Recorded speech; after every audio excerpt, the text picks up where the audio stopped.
Nas profundezas abissais do Mar Báltico, onde a luz solar nunca penetra e as correntes frias guardam segredos milenares, reside uma estrutura que desafia a compreensão geológica e provoca as mais audaciosas teorias.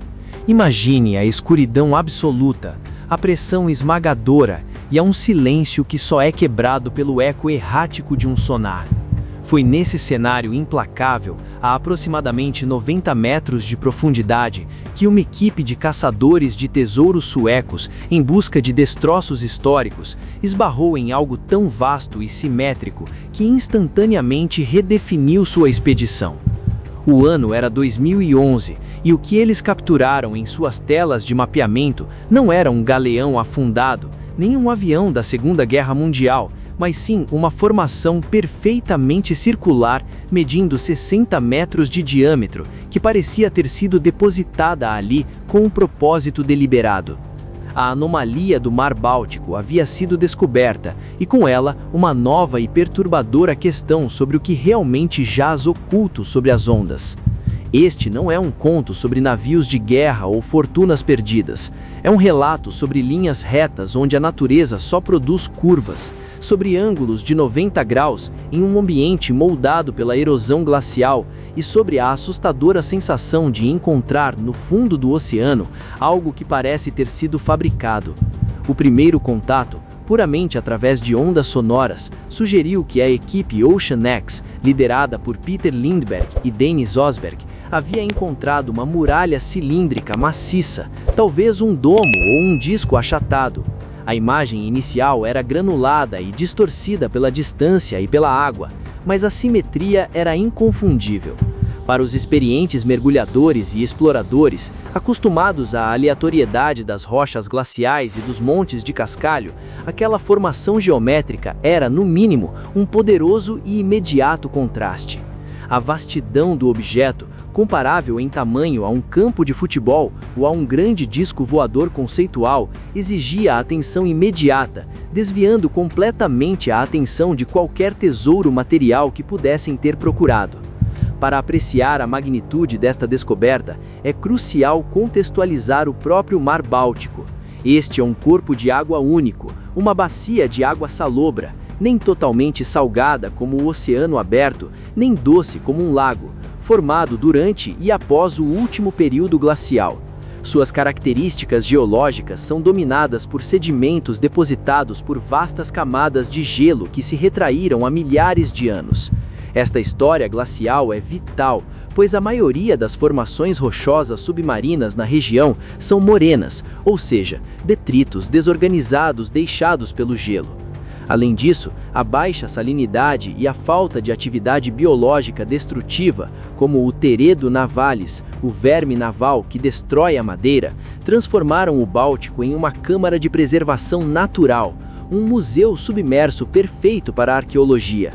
Se a anomalia fosse uma estrutura artificial, o ambiente a teria preservado de maneira notável. O problema, ou o conflito que se instalou imediatamente após a divulgação das primeiras imagens, era a absoluta ausência de um mecanismo natural conhecido para criar uma estrutura tão regular naquele local. A teoria geológica padrão argumentaria que era um nódulo de manganês de formato incomum, ou talvez um vestígio de alguma atividade hidrotermal extinta, ou, mais provável, um depósito glacial conhecido como drumlin ou esker de formato atípico. Entretanto, os drumlins e eskers são tipicamente alongados ou irregulares. Eles não possuem o perfil de panqueca perfeitamente circular que o sonar revelou.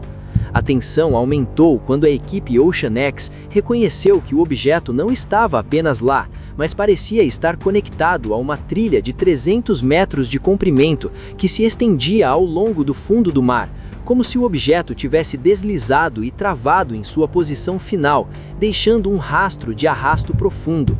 Este rastro, essa cicatriz linear no leito marinho, adicionou uma camada extra de mistério, servindo como um circuito aberto de curiosidade. O objeto não era apenas circular, mas estava emoldrado por uma aparente pista de aterrissagem. Além disso, quando a equipe OceanX retornou para investigações mais detalhadas em 2012, eles relataram uma série de anomalias adicionais que escalaram o enigma de forma dramática. Foi relatado que equipamentos eletrônicos, incluindo câmeras e o próprio sonar de alta frequência, falhavam ou apresentavam mau funcionamento inexplicável ao se aproximarem a menos de 200 metros da estrutura. Algumas câmeras pararam de funcionar completamente e a comunicação por satélite apresentava interrupções intermitentes e estranhas, levantando a suspeita de algum tipo de campo eletromagnético residual emanando da estrutura ou da rocha circundante.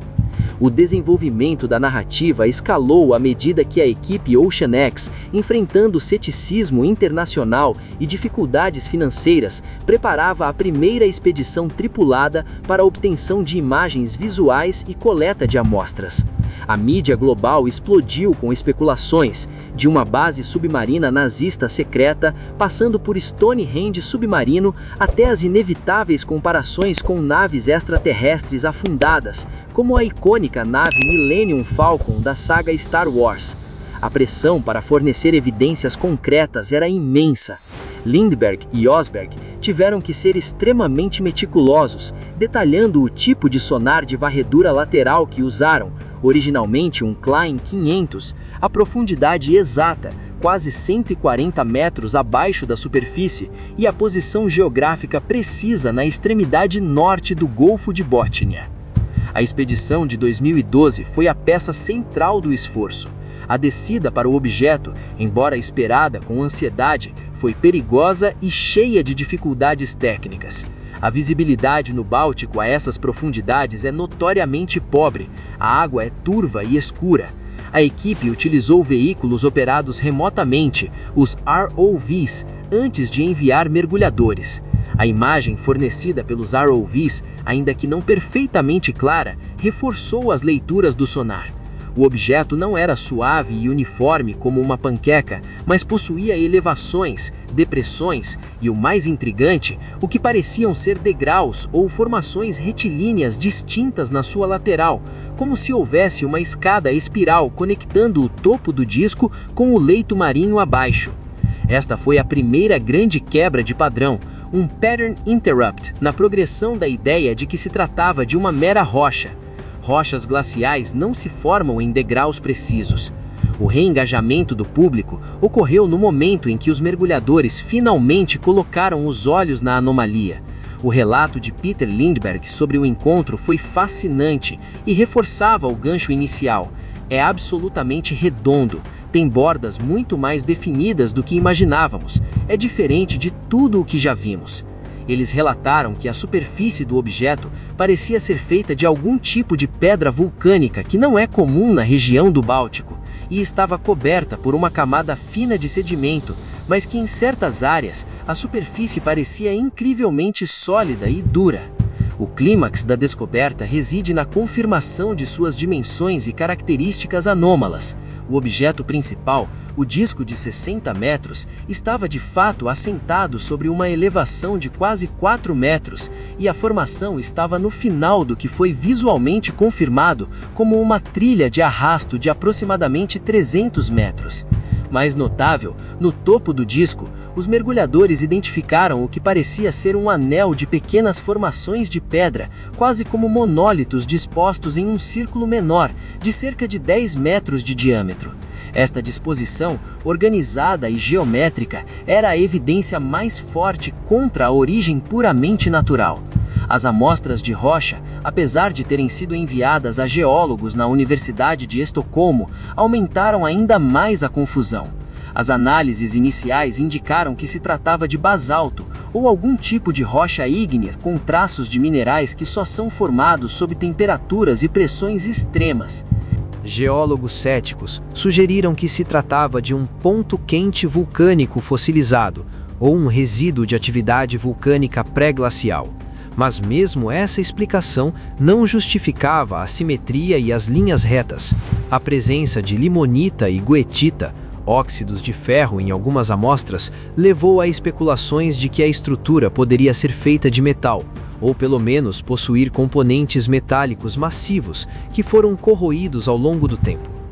A grande revelação, portanto, não foi a identificação conclusiva do objeto, mas a confirmação visual e analítica de que ele não se encaixava em nenhuma categoria geológica conhecida para o Mar Báltico.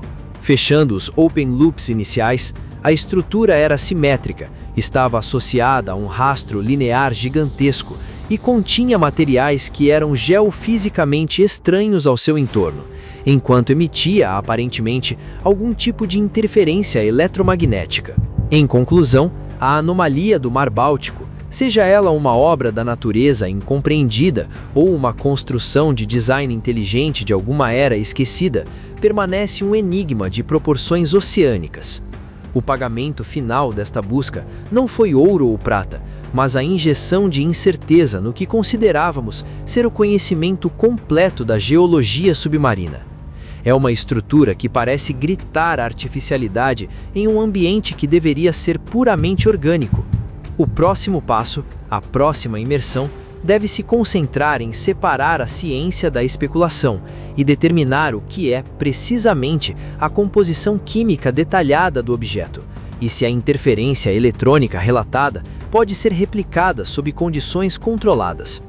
Precisamos saber se esta estrutura monolítica representa um evento geológico único, ou se estamos olhando para as fundações de algo que foi construído em um passado inimaginavelmente distante. A verdade jaz ali, a 140 metros de profundidade, aguardando que a próxima expedição revele se o Mar Báltico guarda apenas gelo e sedimentos ou vestígios de civilizações ou tecnologias que nunca soubemos que existiram. A questão é: o que você acha que está no fundo daquele rastro de 300 metros, no final daquela pista de deslizamento? É pedra ou é artefato?